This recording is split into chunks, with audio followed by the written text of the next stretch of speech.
तो बोलिए बजरंग बली की बोलिए सभी भौजाइयों की। तो चलिए देखिए नीलम भाभी एक गीत सुनाएंगी। क्या सुनाएंगी भाभी आप? भजन सुनो। नहीं भजन सुनाओ और कुछ सुनाओ। कहरुआ नाच गीत भजन जब से आप सब बैठे हैं तब से जाना भजन होत भी है। भजन है होत रहा चले चाहे हाँ सुना भाभी। कैमरा आने को घुसाना गाना सुनाओ।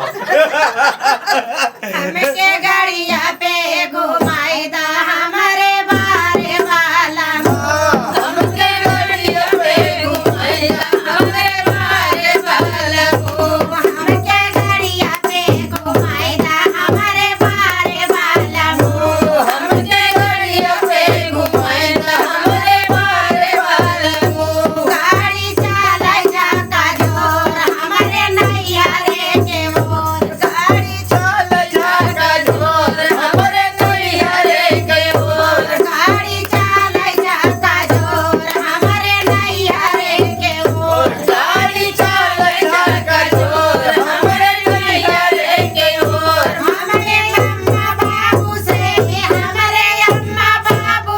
मिलाए दा हालम हमारे अम्मा बाबू से हमारे अम्मा बाबू से हम मिले गवार हमारे अम्मा बाबू चल के मिलाए दा हालम हमारे अम्मा बाबू से मिलाए दा हालम हमके गाड़िया पे बैठाई दा हमारे बारे वालम हमके गाड़िया पे बैठाई दा हमारे बारे वालम गाड़ी चला जा का झोला खनावा के ओर गाड़ी चला जा का झोला खनावा के ओर गाड़ी चला जा का झोला खनावा के ओर गाड़ी चला जा का झोला खनावा के ओर हमके चिड़ियाघर जाओ हमके चिड़ियाघर चला के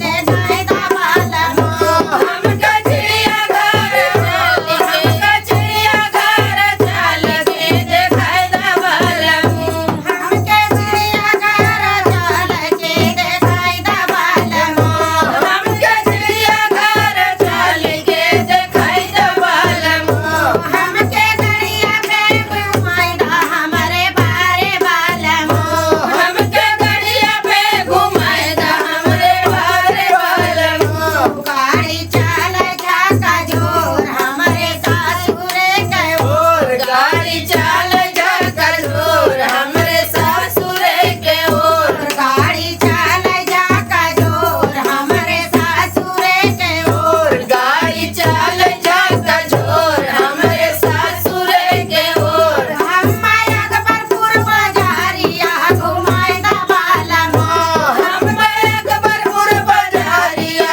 घुमाई दा वालम हम लहरमा बाजारिया घुमाई दा वालम हम अकबरपुर बाजारिया घुमाई दा वालम हमके गड़िया पे घुमाई दा हमारे बारे वालम हमके गड़िया पे घुमाई दा हमारे बारे वालम हमारी दोनों बहन का गाना आप लोग को कैसा लगा कमेंट में जरूर बताना। चलिए बहुत बहुत धन्यवाद आप लोग इसे वीडियो बना रहे हैं। अगली वीडियो में मिलेंगे। बहुत बहुत धन्यवाद शुक्रिया आप सभी का।